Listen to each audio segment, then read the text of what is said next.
আসসালামু আলাইকুম everyone, welcome to Naima's life diary. তো ইদানিং আমি স্ক্রল করলেই দেখতাম যে ঢাকার লালবাগে মানে আমার বাসার খুব কাছেই নাকি অথেন্টিক পাকিস্তানি হালিম বিক্রি করে। তো এটা আসলে আমার এখন ট্রাই করা হয়নি, তাই ভাবলাম আজকে চলে যাই পাকিস্তানি হালিম যেটা ক্লেম করছে ওনারা আসলেই কি অথেন্টিক কিনা সেটা একটু ট্রাই করে দেখে আসি। তো যে কথা সেই কাজ, চলে গেলাম। আজকের ব্লগটি সম্পূর্ণ দেখুন, খুবই ইন্টারেস্টিং একটা ব্লগ হতে চলেছে।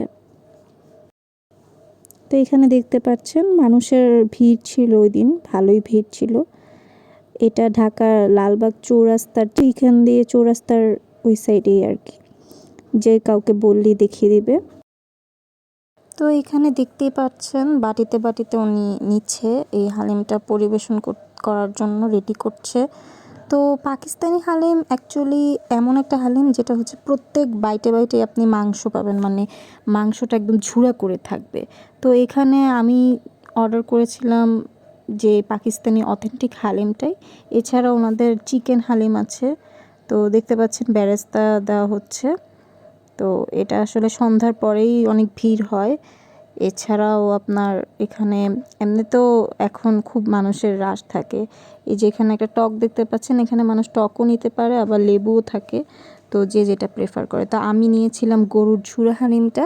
এছাড়া আপনি চিকেনের হালিমও আছে, ওইটাও নিতে পারবেন। চিকেনের পিস করা থাকে, ওইটা চাক চাক পিস করা থাকে।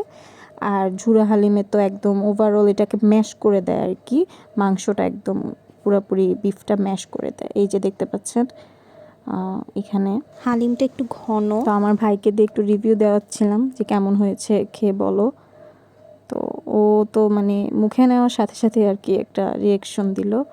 খুবই ভালো লাগে আসলে। প্রথমেই যখন মানে আপনি মুখে দিবেন, এটা একদম পুরোপুরি আপনি মেল্ট হয়ে যায়, আসলে মুখে দেওয়ার সাথে সাথে মেল্ট হয়ে যায়, এরকম একটা ব্যাপার। আর টক দিয়ে যদি আপনি খান তাহলে আরও ভালো লাগবে। পুরো এই টকটা হচ্ছে একদম গেম চেঞ্জার। তো আপনারা মনে করে টক দিয়ে অ্যাড করে খাবেন। এরপরে আবার মিট অ্যান্ড ম্যাশে গিয়েছিলাম, যেহেতু রাস্তায় পরে বাসায় যাওয়ার পথে। তো ওই সময় আর ভিডিও করা হয়নি। একটা মিট বক্স অর্ডার দিয়েছিলাম, এটা ওভারঅল ভালোই ছিল।